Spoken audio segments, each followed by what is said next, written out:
everyone, good to see you back. मैं नेही Jain here to up our game.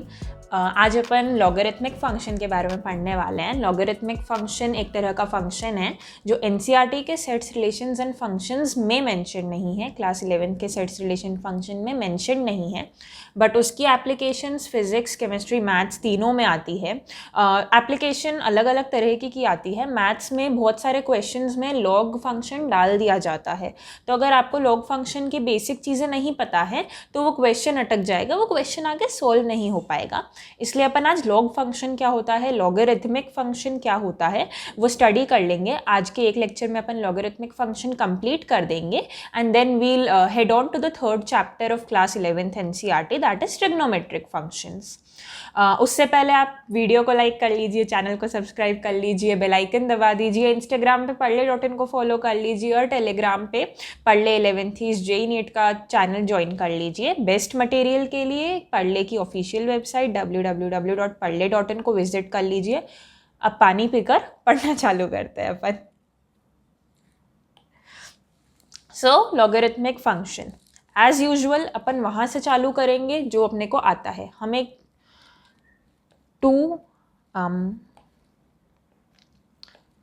Cube कितना होता है 8. अब ये जो मैंने एक्सप्रेशन लिखा है इसमें जो 2 है हमारा वो बेस नंबर कहलाता है. ये चीज़ें हमें ऑलरेडी पता है. जो हमारा 3 है वो पावर या फिर एक्सपोनेंट कहलाता है, और जो 8 है वो हमारा आंसर है, यानी कि वो हमारा नंबर है. तो इसे हम क्या कहते हैं, इसे हम एक्सपोनेंशियल फॉर्म कहते हैं. मतलब हमने 8 को जब एक्सपोनेंशियल फॉर्म में लिखा तो हमने लिखा 2 क्यूब या फिर 2 to the power 3. तो इसे हम कहते हैं एक्सपोनेंशियल फॉर्म. अब लॉगरिथमिक फंक्शन क्या होता है, एक्सपोनेंशियल फंक्शन का उल्टा. एक्सपोनेंशियल फंक्शन में अगर हम 2 क्यूब इज इक्वल टू 8 लिखेंगे तो लॉगरिथमिक फंक्शन में हम लिखेंगे log of 8 base 2 is equal to 3. ये हमने सेम चीज को लॉगरिथमिक फंक्शन में लिखा, और इसे हमने कैसे रीड किया, log 8 बेस 2 इज 3. तो ये इसका रीड करने का तरीका है, log 8 base 2 is equal to 3. और इसे हम लिखते हैं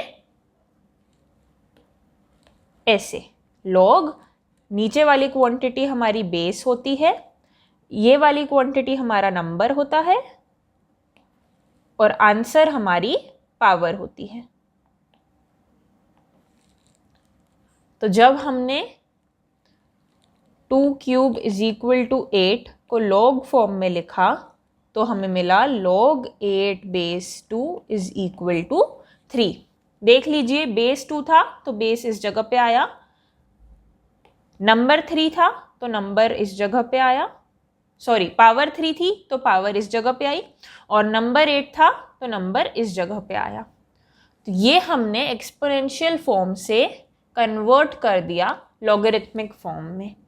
बेसिकली बस ये लॉग है, एक्सपोनेंट का उल्टा. तो एक्सपोनेंट तो हमें बचपन से आता था, पहले से आता था. अब यहां पर कुछ बेसिक रूल्स हैं कि log of negative value is not defined.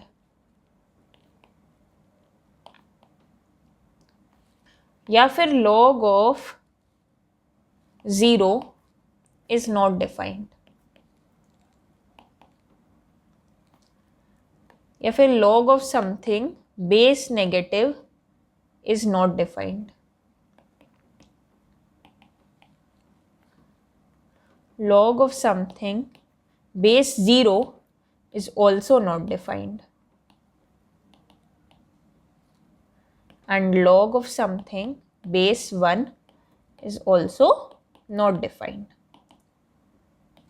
तो इससे मुझे समझ आता है कि अगर मैंने लिखा है log of a base m is equal to n, मतलब a to the power n is equal to m था ये बेसिकली, तो इसमें मेरा a should be greater than 0, मेरा m आई एम सॉरी, मैंने इधर log m बेस a होना चाहिए, तो इधर हमारा a should be greater than 0 and a should not be equal to 1 and m should also be greater than 0। तो ये हैं कुछ बेसिक चीजें जो लॉगरिथमिक फंक्शन की कंस्ट्रेंट्स हैं, जो लॉगरिथमिक फंक्शन फॉलो करता है। मतलब अगर कोई लॉगरिथमिक फंक्शन है तो उसका जो बेस है वो हमेशा 0 से बड़ा होना चाहिए और 1 के इक्वल नहीं होना चाहिए, और जो नंबर लिखा है अंदर वो भी हमेशा पॉजिटिव होना चाहिए। अब अगर मैं कोई टर्म लिखूं एंटीलॉग, अगर मैं बोलूं कि एंटीलॉग एक्सप्लेन करिए, आपके इंटरप्रिटेशन के हिसाब से एंटीलॉग क्या होगा, तो लॉग का उल्टा एंटीलॉग होगा। एंटी मतलब क्या होता है? उल्टा। तो हमें कुछ ऐसा समझ आ रहा है कि लॉग का ऑपोजिट, लॉग का इनवर्स या लॉग का एंटी सम ऐसा कुछ फंक्शन होगा जिसे हम एंटीलॉग कहते होंगे। और अपन ने स्टार्ट ही इस पॉइंट से किया था कि एक्सपोनेंशियल का उल्टा होता है लॉग। तो अगर हम लॉग का एंटी लॉग ले रहे हैं, मतलब लॉग का कोई उल्टा फंक्शन बना रहे हैं, तो कहीं ना कहीं वो एक्सपोनेंशियल फंक्शन जैसा ही होगा। तो जब मैं कहती हूं antilog of 3 base 2 is equal to, तो हमें क्या करना चाहिए ना, ये बस एक इंटरप्रिटेशन है कि हमें इस एंटी लॉग को तो भूल जाना चाहिए। एंटी लॉग को भूल जाओ और यहाँ पे जो लिखा है उस पे काउंट करो। क्या लिखा है? 2 और उसकी पावर में दिख रहा है हमको 3। असली में ये लिखा है एंटी लॉग 3 बेस 2, बट इसे भूल जाएंगे तो ये कैसा दिख रहा है? 2 टू द पावर 3 जैसा। तो इसका आंसर आ जाएगा 8। तो ये बस एक इंटरप्रिटेशन है कि हम एंटी लॉग में इसे हम एक्सपोनेंशियल जैसा देख लेते हैं, एक्सपोनेंशियल जैसा समझ लेते हैं। ये कहीं रिटन टेक्स्ट में नहीं मिलेगा, बट मैं ऐसे इंटरप्रेट करती हूँ।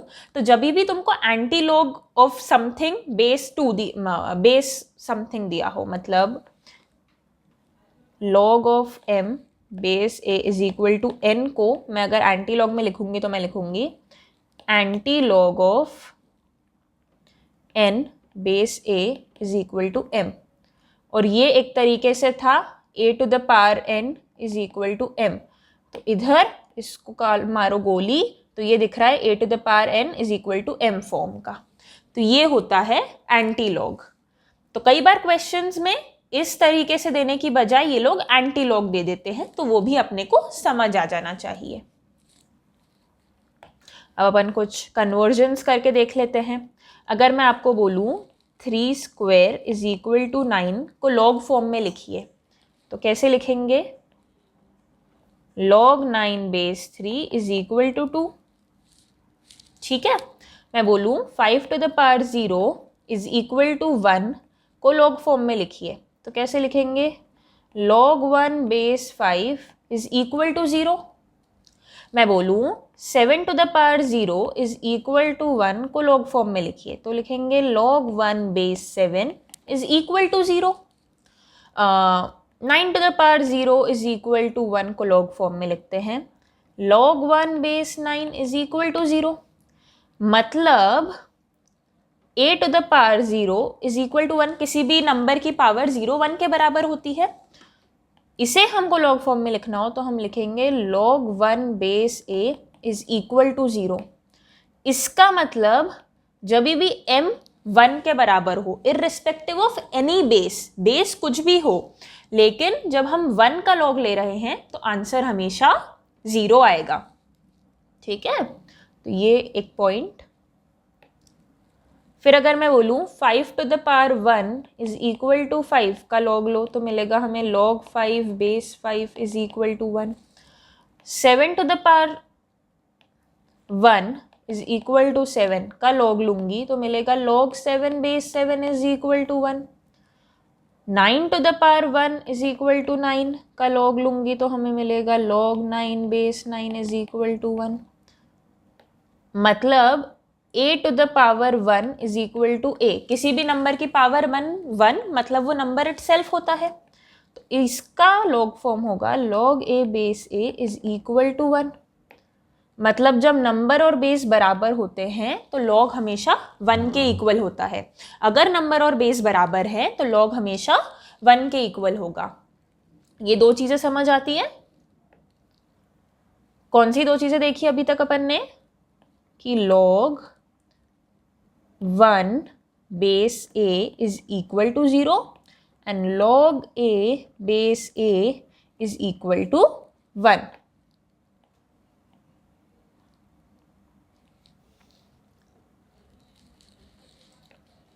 चलिए अब इसे सिंप्लीफाई करके बताइएगा। log a to the power log m base a, इसे अगर हमें सिंप्लीफाई करना है, हम यहाँ पे हमें कितनी चीज़ें पता है हम वो लिख लेते हैं। सबसे पहले तो हमें ये पता था कि a to the power n is equal to m, जिसको हम लिख सकते हैं log m base a is equal to n। ये दोनों चीज़ें हमें पता है, हमने चैप्टर ही यहीं से स्टार्ट किया है, तो हमें इतना तो पता है। अब हमें इसको सिंप्लीफाई करना है, तो इसको सिंप्लीफाई करने के लिए पावर पे ध्यान दो। log of m base a, log of m base a क्या है? log of m base a तो n है, तो इसे मैं लिख देती हूँ a to the power n, क्योंकि log of m base a n के बराबर है और a to the power n किस चीज़ के बराबर है? m के बराबर है, तो a to the power n m के बराबर है। इसका मतलब a की power log m base a m होता है।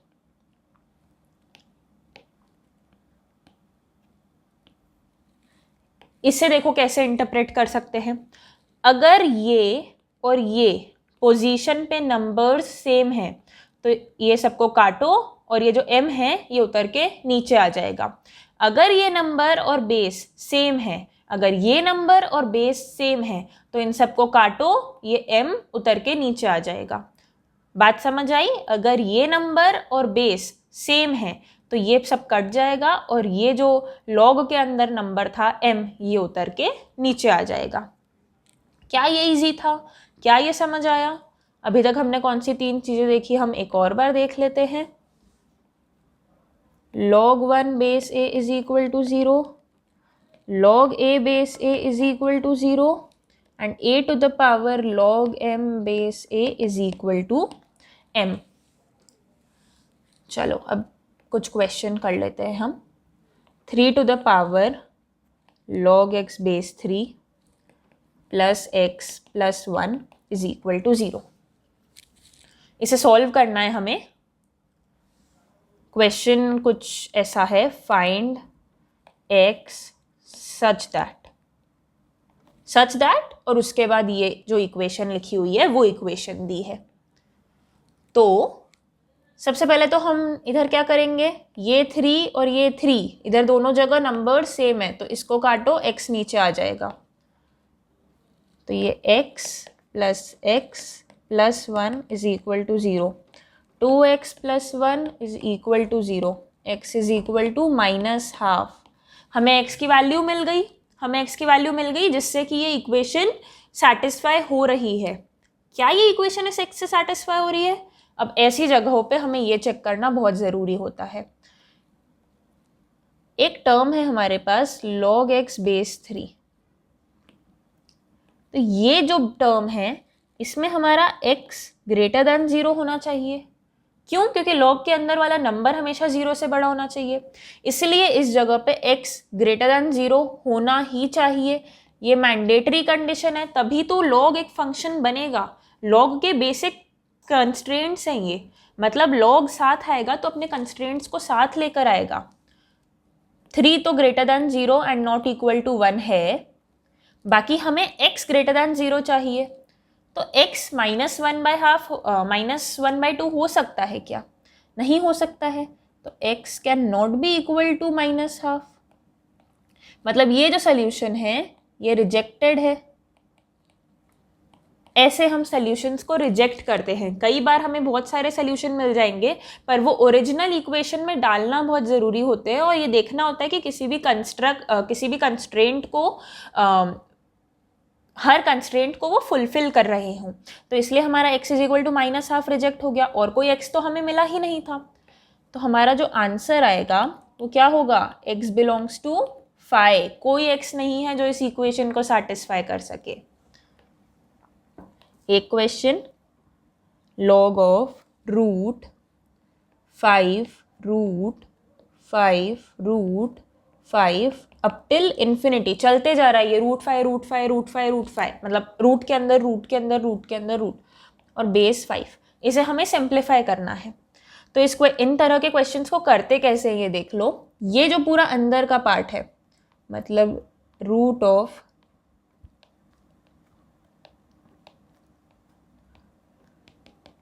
इसे हमें मान लेना चाहिए x। अब ध्यान से देखो, इसमें जो ये वाला पार्ट है, इसमें क्या लिखा हुआ है, √5 तो क्या ये और ऊपर वाली चीजें सेम है? बिल्कुल सेम है। इनफाइनाइट रूट्स थे ऊपर वाले में, और इसमें एक रूट कम हो गया। अब इन्फिनिटी -1 कितना होता है, इन्फिनिटी। तो ये भी तो x के ही बराबर होगा, ये भी तो x के बराबर है। तो अगर मैं इसको इधर ऊपर फिल कर देती हूं, मतलब मेरा बन जाएगा √5x is equal to x। क्या ये बात समझ आई? हमने पूरे इनफाइनाइट चेन को x मान लिया, उसमें से एक यूनिट एज इट इज रखा, बची हुई जो चेन है मतलब इन्फिनिटी -1 विच इज इन्फिनिटी, उसे फिर से x से रिप्लेस कर दिया, तो हमें ये मिल गया। तो ये मिल गया 5x is equal to x² - 5x is equal to 0, x - 5 is equal to 0। तो x की हमें दो वैल्यूज मिल जाती है, x इज इक्वल टू 0, 5। अब हमने log x बेस 5 फॉर्म का बना लिया था इस क्वेश्चन को, जिसमें हमें x की दो वैल्यूज मिली 0 और 5। तो यहाँ पर अपने दो आंसर्स होंगे log 0 base 5 and log 5 base 5। log 0 base 5 तो नॉट डिफाइंड है, log of 0 is not defined. जो नंबर है वो हमेशा ग्रेटर दैन 0 होना ही चाहिए। तो log 0 बेस 5 मतलब x इज इक्वल टू 0 से हमारा फंक्शन डिफाइन नहीं हो रहा है, हमारा फंक्शन डिफाइंड ही नहीं है। तो ये जो सोल्यूशन है इसे हम रिजेक्ट कर देंगे। और log 5 बेस 5 कितना होता है, 1। log a base a is equal to 1। तो हमारा आंसर क्या होगा, इस क्वेश्चन को log of √5 up till infinity base 5, इसका आंसर क्या होगा, log 5 बेस 5 यानी कि 1। तो ये है इसका आंसर।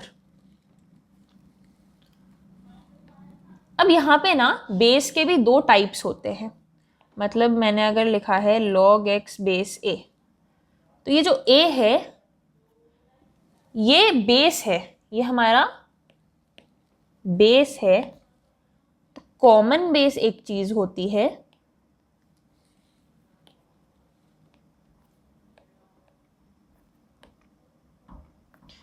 और एक चीज होती है नेचुरल बेस। कॉमन बेस मतलब होता है a इज इक्वल टू 10, और नेचुरल बेस मतलब होता है a is equal to e। e एक कांस्टेंट है, मतलब मैं लिखूं log x बेस 10, और नेचुरल बेस में मैं लिखूंगी log x बेस e। अब जो log x बेस 10 है उसे डायरेक्टली log x भी लिख सकते हैं। अगर कोई बेस मेंशन नहीं है, अगर बेस में कोई नंबर नहीं लिखा है, मतलब बाय डिफॉल्ट वो होगा 10। और जो log x बेस e है उसे हम लिखते हैं ln x, मतलब यहाँ पे जो बेस है वो बाय डिफॉल्ट e है। तो अगर log x लिखा हुआ है तो बेस बाय डिफॉल्ट 10 है, और ln x लिखा हुआ है तो बेस बाय डिफॉल्ट 3 है। क्या समझ आया? log x बेस a में जो a बेस होता है वो दो तरीके के हो सकते हैं, कॉमन बेस मतलब a इज इक्वल टू 10 और नेचुरल बेस मतलब a is equal to 3. Now log x base 10 can also be written as log x only and log x base e can also be written as ln x only. यहाँ पर आपने physics की class में रक्षित ने आपको बता दिया होगा कि ई कैसे आया, ई क्या होता है, तो मैं उस पार्ट पे नहीं जा रही हूँ. वैसे भी एलएन का यूज़ इतना ज़्यादा फिजिक्स और केमिस्ट्री में होता है, तो अपने को तो बस लॉग फंक्शन कैसा होता है, लॉग की रेंज, लॉग की डोमेन, लॉग के अंदर क्या आ सकता है नहीं आ सकता है, उस पर फोकस करना है. तो ये जो एलएन की पूरी स्टोरी है ये फिजिक्स के लिए इम्पॉर्टेंट है, उस क्लास में कवर हो चुकी है. तो ये हमने बेस की चीज़ें देख ली. अब हम कुछ आइडेंटिटीज़ देखते हैं, कुछ प्रॉपर्टीज़ देखते हैं. अच्छा, मैं इधर एग्जाम्पल भी दे देती हूँ, ये वैल्यूज़ याद होनी चाहिए. log 2 मतलब log 2 बेस 10 होता है 0.3010 और ln 2 मतलब log 2 बेस e होता है 0.693. ये वैल्यूज़ वैसे भी टाइम के साथ साथ याद हो जाएंगी, वो याद रह जाती हैं, नहीं तो भी अभी के लिए इन्हें याद करके रख लेना. अब हम कुछ आइडेंटिटीज़ देखते हैं. अच्छा, अगर मैंने लिखा है x a plus x b तो उसे हम लिख देते हैं x common a plus b. अब अगर मैं लिखूं log a plus log b तो उसे हम क्या log of a plus b लिख सकते हैं? क्या पता. तो हम ये आइडेंटिटीज अब स्टडी करते हैं आगे. तो पहली identity log of a base k एक वेरिएबल है, k कुछ भी हो सकता है, plus log of b base k is equal to log of a into b base k. तो इस जगह पर ये log of a plus b base k के बराबर नहीं है और ना ही ऐसा होता है कि log of a base k into log of b base k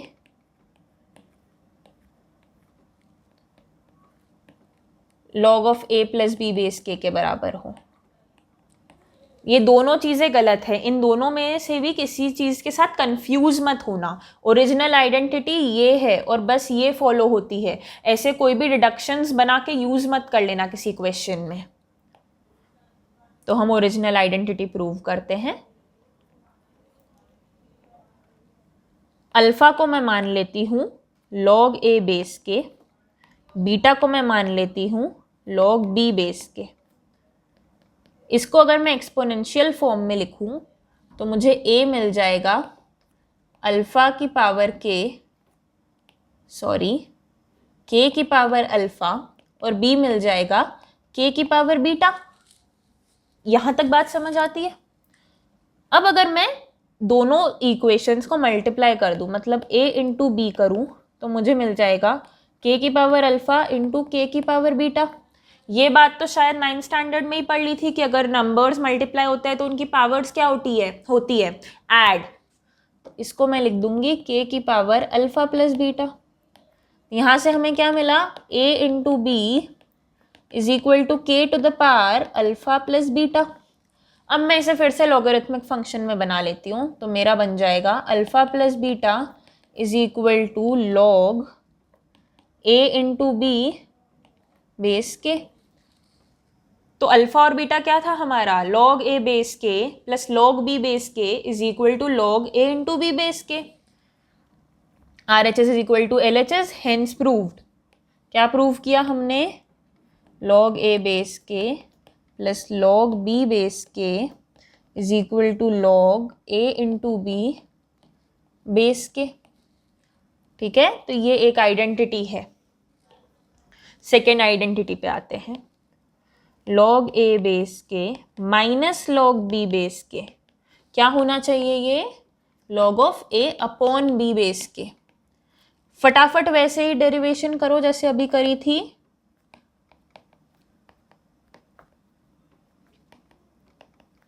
और चेक करो कि इससे वेरीफाई हो रहा है कि नहीं हो रहा है।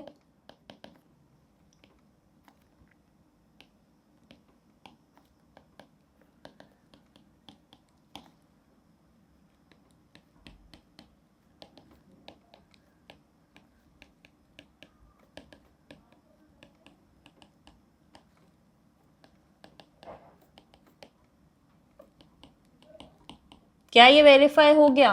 वही किया मैंने जो पिछले क्वेश्चन में किया था। इस बार इन दोनों इक्वेशन को मैंने डिवाइड कर दिया। मैंने पिछले क्वेश्चन में a इंटू बी किया था, इस क्वेश्चन में मैंने a अपॉन बी कर दिया क्योंकि हमें उसकी ज़रूरत थी। तो इससे हमने वेरीफाई कर लिया और हमें मिल गया log a base k minus log b base k is equal to log a upon b base k. ये हो गई हमारी सेकेंड आइडेंटिटी। थर्ड पे आते हैं। log x to the power n base a is equal to n times log x base a। इसे prove करके देखते हैं। अब इधर मैं इसको मान लेती हूँ अल्फा और इसको मैं दूसरे फॉर्म में कन्वर्ट करती हूँ, तो ये हो जाएगा a to the power alpha is equal to, ये हमने इसे एक्सपोनेंशियल फॉर्म में कन्वर्ट कर लिया। अब मैं लिख सकती हूँ a की power alpha upon n is equal to x। इसे मैं अगर लॉगरिथमिक फॉर्म में फिर से कन्वर्ट कर लेती हूँ तो ये बन जाएगा log of x base a is equal to alpha upon n, और इस n को मैं इस तरफ मल्टीप्लाई कर देती हूँ तो ये बन जाएगा n times log x base a is equal to alpha. इसका मतलब जो नंबर की पावर होती है वो आगे आ जाती है, जो नंबर की पावर होती है वो आगे आ जाती है। मतलब log x to the power n base a is equal to n times क्या हुआ, ये पावर जंप करके आगे आ गई, ये मल्टीप्लिकेशन में आ गई पूरे टर्म के log x बेस a। ऐसे ही हमारी चौथी आइडेंटिटी बन जाएगी log of x base a की पावर n। अब बेस की पावर n है, पहले नंबर की पावर n थी, ये होता है 1/n टाइम्स, वो क्या था n times log x base है, ये है 1/n times log x base a। इसमें भी हम वैसे ही करेंगे, खुद से ट्राई करिए एक बार।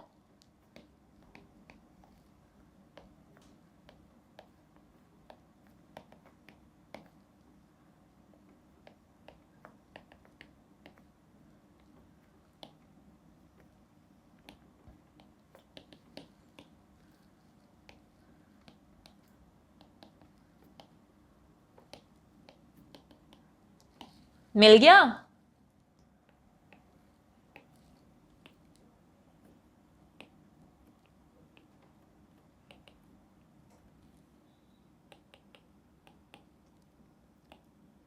क्या ये बात समझ आई? हमने वही किया। यहाँ पर अगर बेस की पावर n है तो उसका रेसिप्रोकल आगे जंप कर जाता है, और नंबर की पावर n है तो वो नंबर आगे जंप कर जाता है। क्या दो चीज़ें? अगर नंबर की पावर n है तो नंबर जंप करके आगे आ जाएगा, बेस की पावर n है तो बेस का रेसिप्रोकल जंप करके आगे आ जाएगा। जैसे हमने जो एग्जाम्पल देखा था log 9 base 3 is equal to 2, तो इधर एक्चुअल में क्या लिखा है? क्या इसको मैं ऐसा लिख सकती हूँ log 3 square base 3 is equal to 2। तो इधर ये सब गया, ये 2 जंप करके आगे आ गया तो ये बन गया 2।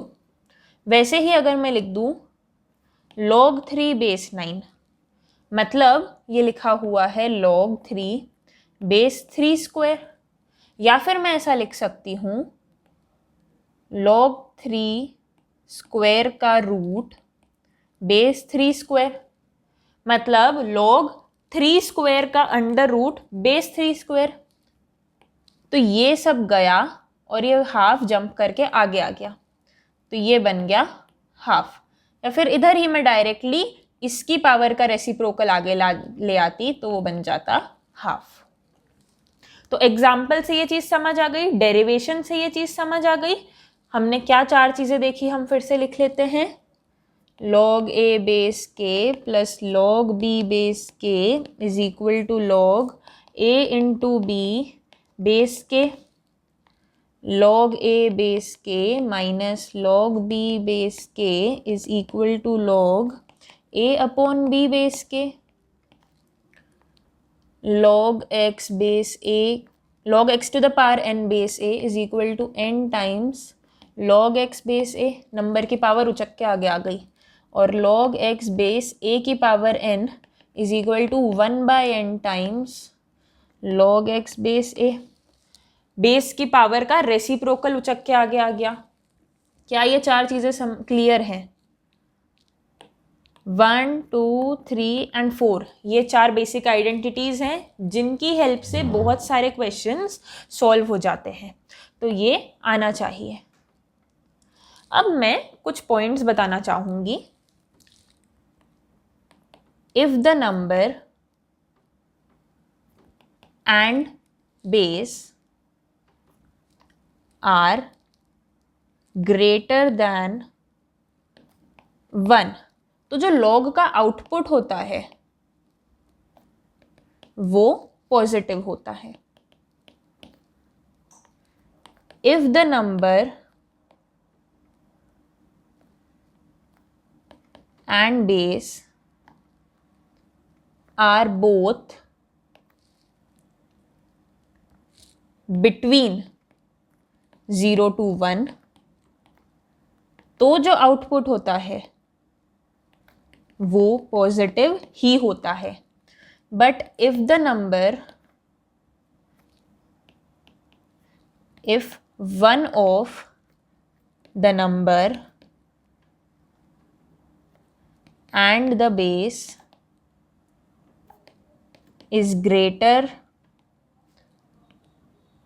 than 1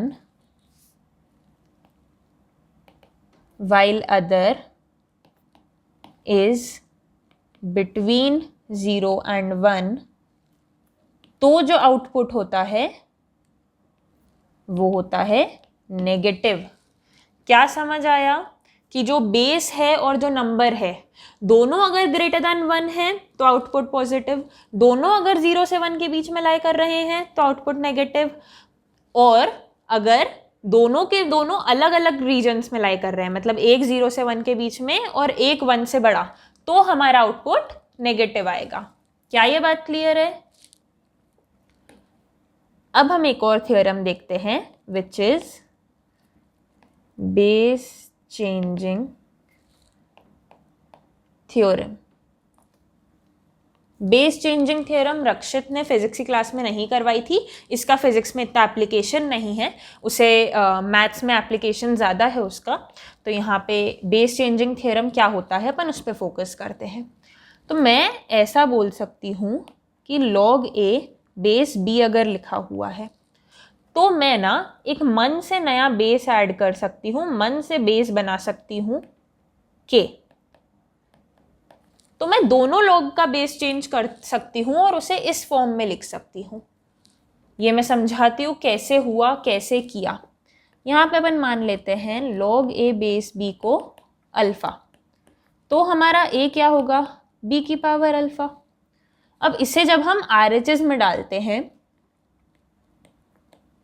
तो ये बन जाएगा log a को हम लिखेंगे b की पावर अल्फ़ा बेस k, और डिनोमिनेटर में log b बेस k।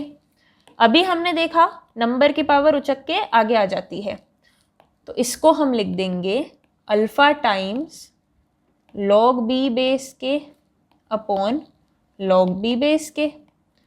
ये कैंसिल हो जाएगा तो हमारा RHS आ जाएगा अल्फ़ा, और हमारा LHS क्या था, अल्फ़ा, मतलब ये वेरीफाई हो गया।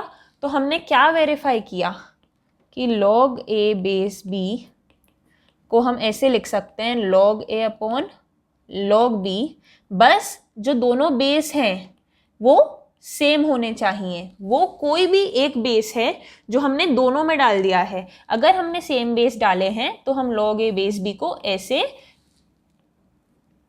चेंज कर सकते हैं, बेस को हम ऐसे चेंज कर सकते हैं और log a बेस b को हम इस फॉर्म में लिख सकते हैं। अब अगर मैं एक केस बनाऊं कि k is equal to a, ये मेरा एक केस है,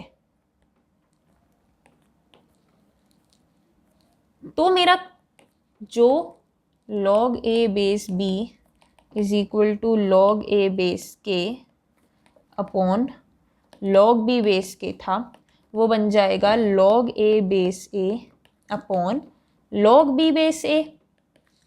और log a बेस a कितना होता है? log a बेस a कितना होता है? 1। तो इसे मैं लिख दूंगी 1 upon log b base a, क्योंकि log a बेस a 1 था। इसका मतलब अगर बेस b है और हमें बेस को चेंज करना है, हमें कुछ ऐसा करना है क्वेश्चन में, या कुछ ऐसा करने की ज़रूरत है जिससे हमारा बेस b की जगह a बन जाए, तो हम क्या करेंगे? रेसिप्रोकल कर देंगे। मतलब number and base interchange in reciprocal. इसी टर्म का जो रेसिप्रोकल होगा उसमें इसका नंबर और बेस इंटरचेंज हो चुका होगा। मतलब अगर लिखा है log 3 बेस 2, तो इसे मैं लिख सकती हूँ 1 अपॉन log 2 बेस 3। क्या ये बात समझ आई? अब एक और चीज है, log a base a to the power log c base b को मैं लिख सकती हूँ log c to the power log a base b। ठीक है, मैं एक और बार रिपीट कर देती हूँ, टंग स्लिप हो गई थी। a to the power log c base b को मैं लिख सकती हूँ c to the power log a base b। अब मैंने ये नई चीज कैसे करी? इधर मैं सपोज जो अपना LHS है a to the power log c base b, इसको मैं लिख देती हूँ a की power log c upon log b। अब मुझे एक कॉमन बेस डालना है, एक सेम बेस डालना है दोनों जगह, वो मैंने डाल दिया a और a। तो ये बन गया a की power log c base a upon log b base a। इसे मैं लिख सकती हूँ a की power log c base a और उसकी power 1 upon log b base a। तो यहां पर ये नंबर और ये नंबर सेम है, तो ये सब कट जाएगा और c नीचे आ जाएगा। मतलब ये बन जाएगा c की power 1 upon log b base a। और 1 upon log b base a को मैं क्या लिख सकती हूँ? c की power log a base b, और ये मेरा आ गया RHS। तो यहाँ पर हमने क्या सीखा कि a की पावर है अगर log c बेस b, तो उसे मैं लिख सकती हूँ c की power log a base b। क्या ये पार्ट क्लियर है? क्या ये बात समझ आई? अभी तक हमने क्या 3 चीज़ें देखी वो हम देख लेते हैं। इधर तक तो हमने 4 आइडेंटिटीज़ देखी थी। उसके बाद हमने कौन सी रेंज में क्या लाई करेगा तो आउटपुट पॉजिटिव या नेगेटिव आएगा वो देखा। फिर हम बेस चेंजिंग थ्योरम पे आए, जहाँ पे हमने देखा कि हम अगर एक सेम बेस लगा दें, एक कॉमन बेस लगा दें, मतलब ऊपर भी के नीचे भी के, तो हम ऐसे इसे लिख सकते हैं। बस ऊपर वाला बेस और नीचे वाला बेस सेम होना चाहिए, जिस बेस की ज़रूरत हो, जिस बेस से क्वेश्चन सिंप्लीफाई हो रहा हो, हम वो यूज़ कर सकते हैं। फिर हमने दूसरी चीज़ सीखी कि जब हम रेसिप्रोकल कर देते हैं तो बेस और नंबर इंटरचेंज हो जाते हैं। और हमने तीसरी चीज़ सीखी कि अगर इस फॉर्म में लिखा हुआ है कुछ a to the power log c base b, तो उसे हम लिख सकते हैं c to the power log a base b। ये 3 चीज़ें हमने सीखी। अब हम कर लेते हैं कुछ क्वेश्चंस।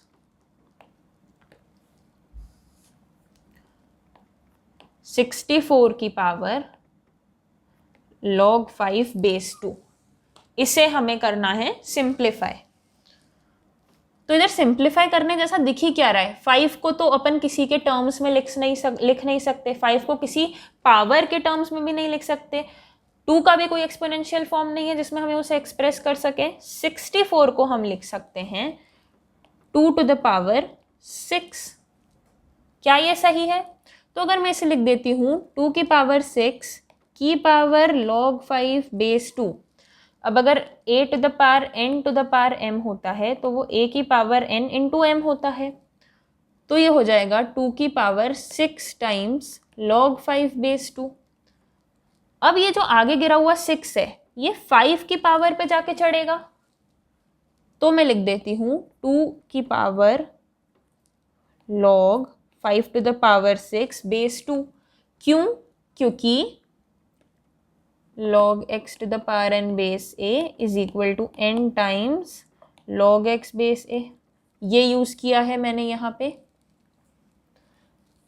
अब इधर देखो ये नंबर और ये नंबर सेम है, तो इन सबको काटो और 5 to the power 6 को गिरा के आगे ले आओ, तो इसका आंसर आ जाएगा 5 to the power 6।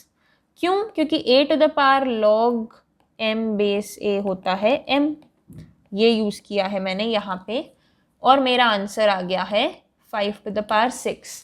तो ऐसे सिंप्लीफाई किया हमने इस क्वेश्चन को, हमें जो करने की जरूरत थी हमने वो ढूंढा और वैसे उसे सिंप्लीफाई कर दिया।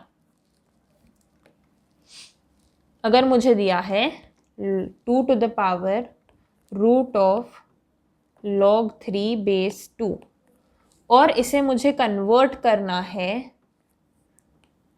3 to the power under root log 2 base 3 में, तो ये मैं कैसे करूँगी, इसकी हमें कन्वर्जन स्टेप्स बतानी है। ये देखते हैं अपन कैसे कर सकते हैं। क्या मैं इसे लिख दूँ 2 की power log 3 base 2 upon under root log 3 base 2। ये पूरा का पूरा 2 की पावर में है, ये बात तो सही है। तो इसको मैं लिख सकती हूँ 2 की पावर log 3 बेस 2 की power 1 upon under root log 3 base 2। ये बात भी सही है। अब ये नंबर सेम है, ये कटा 3 आगे आ जाएगा, तो ये बन जाएगा 3 की पावर 1 अपॉन log 3 बेस 2 का अंडर रूट। इसे मैं लिख सकती हूँ 3 की power under root 1 upon log 3 base 2। अब 1 अपॉन log 3 बेस 2 को क्या लिख सकते हैं, 3 की power under root log 2 base 3। हो गया, इजी था ये तो हमने LHS is equal to RHS कर दिया, वेरीफाइड। Very good. एक और क्वेश्चन करके देखते हैं। 1 upon 1 plus log b base a plus log c base a plus 1 upon 1 plus log a base b plus log c base b plus 1 upon 1 plus log a base c plus log b base c। इसको simplify करना है, इसका answer निकालना है। इसका answer क्या होगा, तो यहाँ पे हम ऑब्जर्व करें अगर, तो पहले टर्म में बेस a है, नंबर b है और c है, तो नंबर a मिसिंग है। तो क्या मैं इस 1 को log a बेस a लिख सकती हूँ? दूसरे टर्म में बेस b है, नंबर a है और c है, b मिसिंग है, मतलब मैं इस 1 को log b बेस b लिख सकती हूँ। तीसरे टर्म में बेस c है, नंबर a है और b है, मतलब नंबर c मिसिंग है, तो क्या मैं इस 1 को log c बेस c लिख सकती हूँ? बहुत बढ़िया, ये लिख के देख लेते हैं अपन। तो पहला टर्म बन जाएगा 1 upon log a base a plus log b base a plus log c base a। दूसरा टर्म बन जाएगा 1 upon log a base b plus log b base b plus log c base c। और तीसरा term बन जाएगा 1 upon log a base c plus log b base c plus log c base c। अब log a base a plus log b base b plus log c base c को मैं लिख सकती हूँ log a into b into c base a। क्या किया मैंने, जो एडिशन में था उनको मल्टीप्लाई कर दिया और बेस सेम रखा,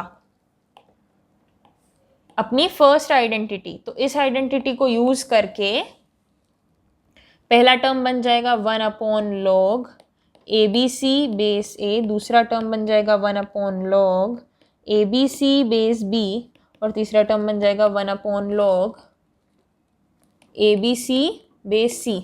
अब अपन ने जो तीनों आइडेंटिटीज पढ़ी हैं उसमें टर्म्स को कोलाइड, टर्म्स को कंबाइन तभी कर सकते हैं जब उनका बेस सेम हो, और यहाँ पे तो तीन अलग अलग बेस हैं ए बी और सी, इन तीनों के नंबर सेम है a b c a b c a b c, तो हमें बेस चेंजिंग थ्योरम लगा देना चाहिए ताकि तीनों के बेस सेम हो जाएं और नंबर्स डिफरेंट हो जाएं। तो अगर मैं इसमें बेस चेंजिंग थ्योरम लगा देती हूँ तो ये बन जाएगा log a base a b c plus log b base a b c plus log c base a b सी।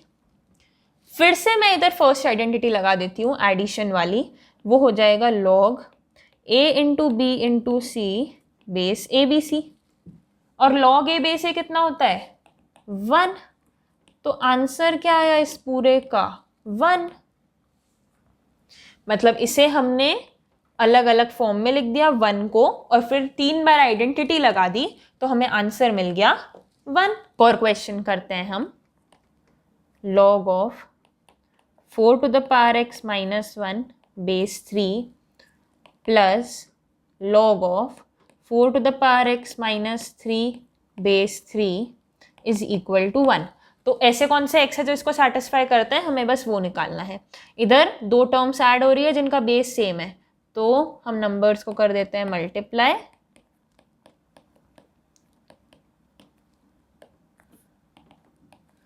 ये बन जाएगा, इसे हम एक्सपोनेंशियल फॉर्म में कन्वर्ट करेंगे। अब हम इसे सॉल्व कर लेते हैं।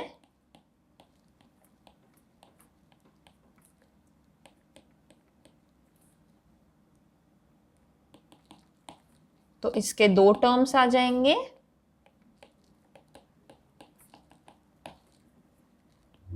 तो या तो 4 to the power x 0 है या 4 to the power x 4 है। अब 4 to the power x 0 हो सकता है क्या, a की पावर x 0 हो सकती है क्या, x को आप क्या रखोगे कि वो पावर पे जाने के बाद आंसर 0 दे दे, हो ही नहीं सकता। मतलब 4 to the power x is equal to 0 हो ही नहीं सकता, इसके लिए x डिफाइंड ही नहीं है, इसीलिए ये सॉल्यूशन रिजेक्टेड। और 4 to the power x is equal to 4 में x क्या आता है 1, log 4 बेस 4 कितना होता है 1, इसलिए ये सॉल्यूशन एक्सेप्टेड है और हमारा आंसर आ गया x इज इक्वल टू 1। तो x belongs to discrete set, singleton set 1।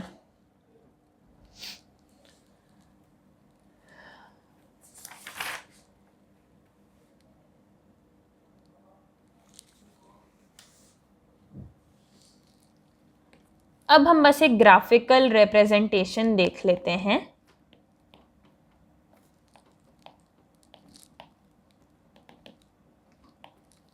Log का ग्राफिकल रिप्रेजेंटेशन, और क्योंकि एक्सपोनेंशियल लॉग का उल्टा है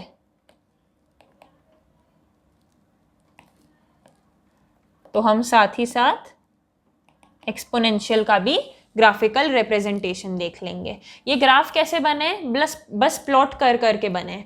2 डाला x की जगह पे तो लॉग क्या निकला, उसका ग्राफ बना दिया। तो ये ग्राफ बस प्लॉट करने से बने हैं, इसलिए हमें बस इन्हें याद रखना जरूरी है। जो लॉग का ग्राफ है वो ऐसा होता है और e to the power x का ग्राफ ऐसा होता है 4। अब इस बात पे ध्यान देना, जब a ग्रेटर देन 1 हो log x बेस a में, तो हमारा ग्राफ ऐसा दिखता है। अब आप बताओ ये किस जगह पे इंटरसेक्ट कर रहा होगा, ये पॉइंट क्या होगा और ये पॉइंट क्या होगा। हमारा जो ये वाला पॉइंट है इस पे log की वैल्यू 0 आ रही है, ये log है और ये x है, तो इस पॉइंट पे log ऑफ x 0 है। x ऐसा क्या डालते हैं कि log ऑफ x 0 आए, 1, क्योंकि log ऑफ 1 इज ऑलवेज 0, तो ये जो पॉइंट है ये है 1। और यहां पे हमारी a to the power x की वैल्यू 0 आ रही है। अब a to the power x की सॉरी, यहां पे हमारा x 0 आ रहा है। अब a to the power x क्या होता है जब x 0 होता है, 1, तो x 0 होने पे a to the power x 1 होने पे, x 0 होने पे a to the power x 1 के बराबर होता है। तो ये हमें दोनों के ग्राफ मिल गए। अब एक और केस हमने मिस कर दिया,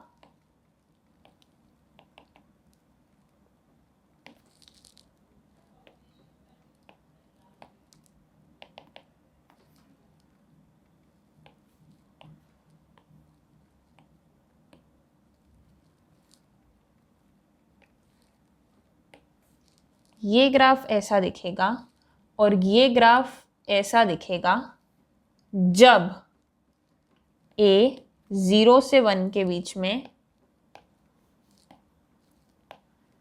जब a 0 से 1 के बीच में लाई करता हो।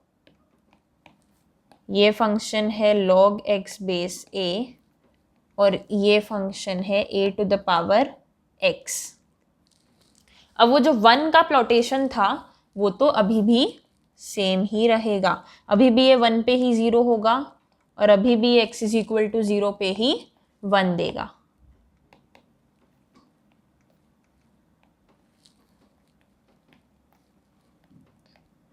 तो ये हमने ग्राफिकल रिप्रेजेंटेशन देख लिया इसका। यहाँ पे हमारा चैप्टर हम वाइंड अप कर सकते हैं। यहाँ पे हमने लॉग के लिए इनफ चीज़ें समझ ली, इनफ चीज़ें पढ़ ली। एक आखिरी क्वेश्चन कर लेते हैं हम, थोड़ा सा अच्छा लेवल का। वो क्वेश्चन है, if alpha and beta are the roots of the equation log x base 2 का square plus 4 times log x base 2 minus 1 is equal to 0।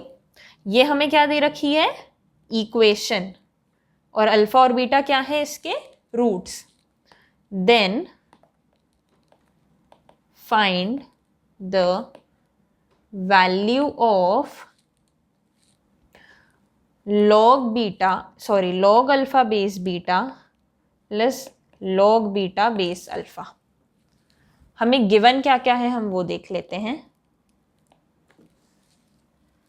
Equation है एक,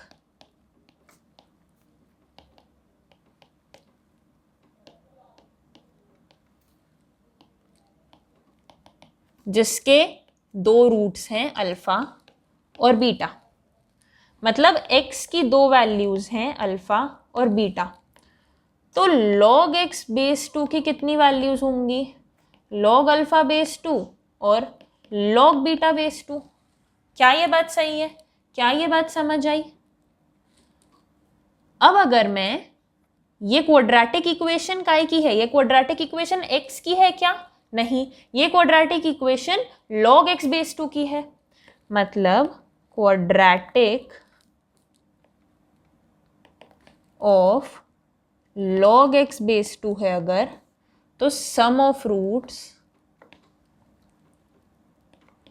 यानी कि log alpha base 2 plus log beta base 2 कितना होगा, -4, और product of roots यानी कि log alpha base 2 into log beta base 2 कितना होगा, -1। अब यहाँ पे हमको दो चीज़ें पता चल गई। अब हम फोकस करते हैं, हमको ढूंढना क्या है, हमको ढूंढना है log alpha base beta plus log beta base alpha. अब ऐसे टर्म्स तो अपने को पता ही नहीं है, अपने को पता है log अल्फा बेस 2 और log बीटा बेस 2। अपन log अल्फा बेस बीटा और log बीटा बेस अल्फा, मतलब बेस हमें सिर्फ 2 पता है, हमें सिर्फ बेस इज इक्वल टू 2 के लिए चीज़ें पता है, हमें base is equal to alpha और बीटा के लिए कुछ भी नहीं पता है। तो हमको बेस चेंजिंग थ्योरम लगा देना चाहिए और इसे लिख लेना चाहिए log alpha base 2 upon log beta base 2 plus log beta base 2 upon log alpha base 2। क्या ये सही है? अब हमें सम ऑफ रूट्स पता है और हमें प्रोडक्ट ऑफ रूट्स पता है, मतलब कहीं ना कहीं वैसा कुछ यहाँ पे बनाने की कोशिश करना चाहिए, उसके अलावा अपने को कुछ आता ही नहीं है। हमें जो आता है उसे हम यूज़ करेंगे। तो ये बन जाएगा log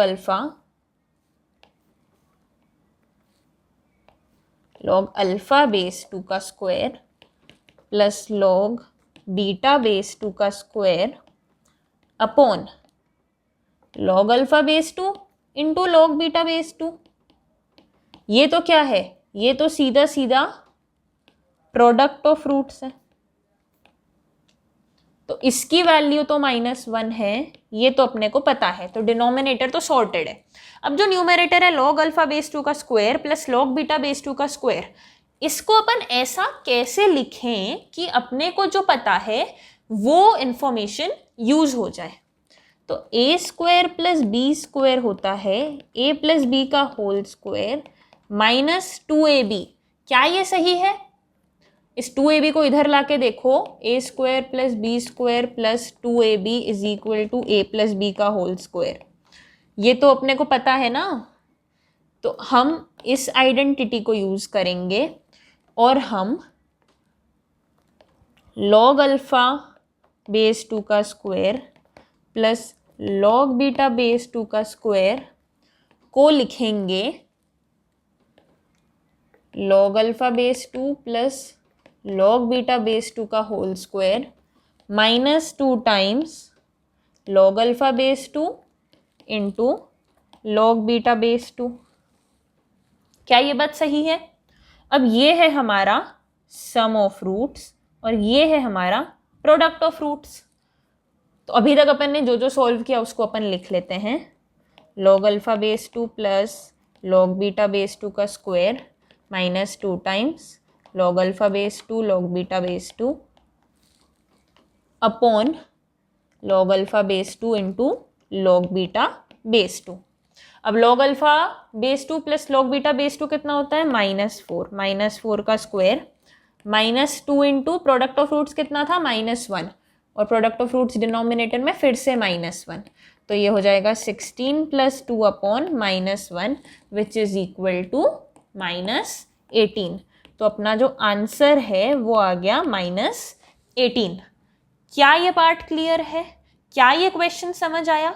तो हमने थोड़े अच्छे लेवल के प्रैक्टिस कर ली, हमने आइडेंटिटीज़ पढ़ ली, हमने ग्राफिकल रिप्रेजेंटेशन देख लिया, हमने आउटपुट पॉजिटिव नेगेटिव कब कैसे आएगा वो स्टडी कर लिया, और हमने बेस चेंजिंग थ्योरम के बारे में पढ़ा।